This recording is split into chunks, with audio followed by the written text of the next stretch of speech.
Hi, I'm Reverend Tom Kearns. Welcome to 333 Magic 9, where the tarot cards and the astrology stars come together to help you. There's a lot of wonderful energy coming at you this month, so if you need a psychic and spiritual reading with a little bit of astrology, you can come visit me at Temple Heights Spirituals Camp in Northport, Maine. I'll be there the second week of August. It's a beautiful place and it's a great place to get a spiritual reading. Or you can contact me through professorastrology.com. Now, here's what's coming for your sign this month. The tarot cards that will be used this month correspond with the astrology. They are the Eight of Swords, which represents a feeling of being trapped or without personal power. The Seven of Cups, which represents being confused by the illusions of the world, a need to quiet negative thoughts. The Five of Swords, which represents training and a sense of competition, an energy of overcoming obstacles. And the Nine of Pentacles, which represents controlled energy and a feeling of confidence and satisfaction. Leo, the tarot card for the first week of the month is the Eight of Swords. And you can see that there is a woman blindfolded and she's encircled by swords representing danger, confusion, and a real sense of powerlessness.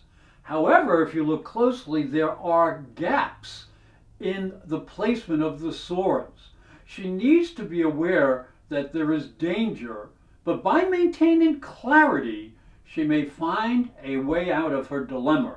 And as we look down here in the astrology, the month begins with the Sun and Mercury in the sign of Leo in the first house of personal projection. Now, unfortunately, it is in opposition to Saturn in the seventh house of partners. So you may really want to be able to get together with other people, but you may find that you're not being accepted for who you are, the way you're expressing yourself. So you're going to have to be a little bit careful. And to make matters a little bit more tedious, there is an unexpected energy as the Sun and Mercury are squared to Uranus in your 10th house of status and career. So do not upset people in the career area or your associates who really aren't that interested in what you're thinking or what you're saying. So this may be a better time for you to sort of go your own way, but do be careful with what you're doing and what you're saying. As you get into the second week, the tarot card for the second week is the Seven of Cups. Now, there just may be too many possibilities, too many things floating in the air, too much in front of you. It's difficult to perceive what the best course of action may be to take. So you'll need discipline and control to help you make decisions. You need to rely on your common sense and your intuitive guidance. And as we look down here in the astrology, the second week begins with Venus in opposition to Neptune. Now that's a difficult opposition without a doubt, and it really pits what you think about your resources with what other people think you should be doing with their resources or not touching their resources.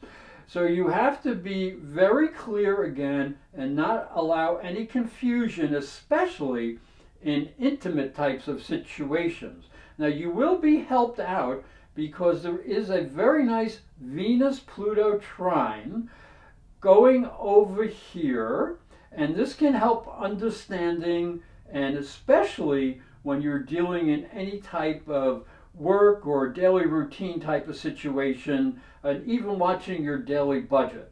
So you may be able to use your ability to smooth people a little bit to make sure that no feathers go ruffled or anything of that nature. So try to make peace with this aspect.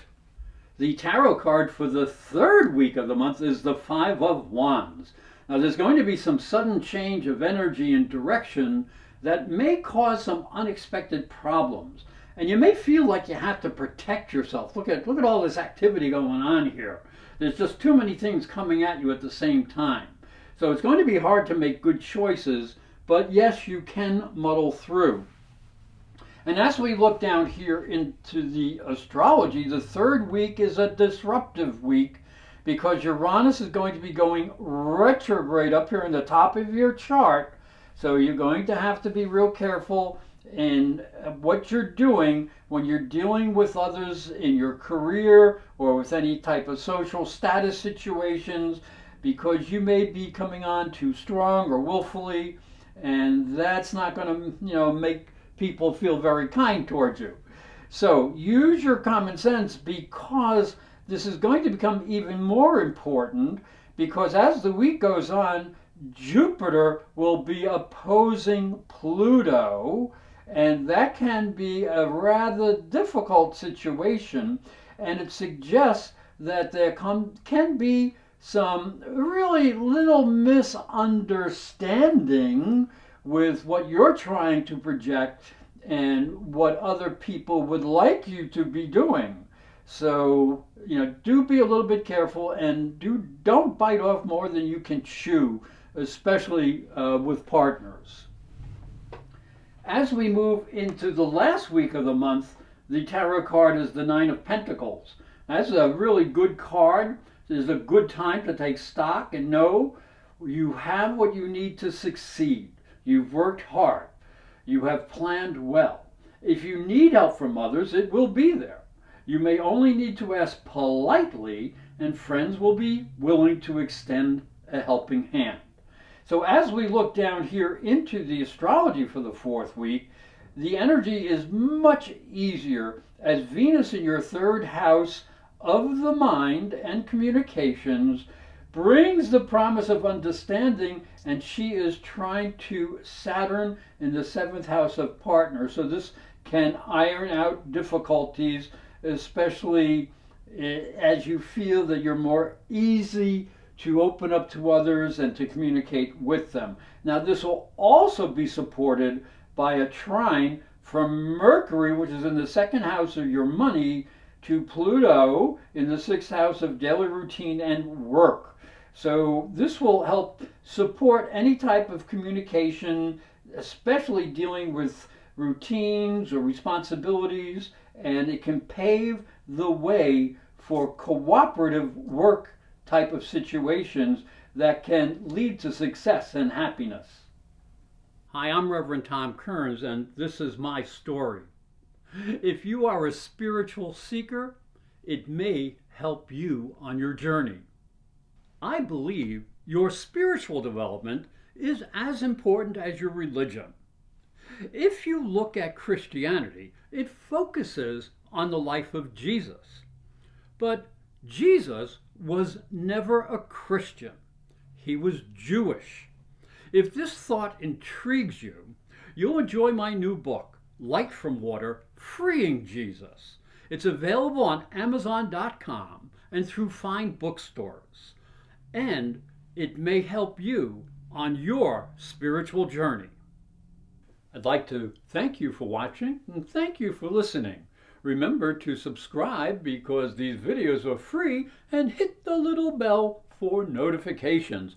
And for a special offer, visit my website, internetpsychicreadings.com.